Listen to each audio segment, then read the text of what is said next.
En tant qu'enseignant, enseignante, est-ce qu'il t'arrive parfois d'être touché par les émotions des enfants à un point tel de te sentir complètement vidé à la fin de ta journée? Être touché par les émotions des enfants, c'est une grande qualité.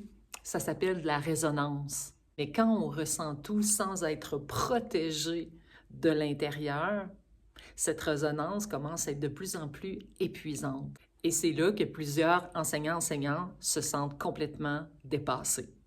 Imagine marcher sous la pluie toute la journée sans parapluie. En fait, ce n'est pas la pluie qui est le problème, c'est que tu n'as pas de parapluie ou d'imperméable pour te protéger.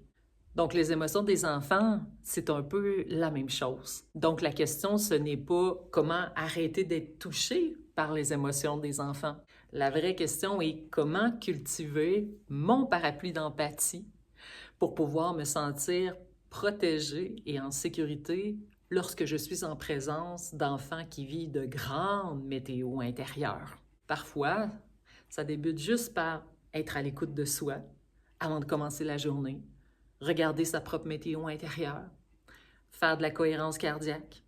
En fait, prendre le temps d'apaiser son propre système nerveux. Et surtout, te rappeler que l'émotion appartient à l'enfant et que ta présence calme et sécurisante, c'est déjà tellement énormissime pour un enfant.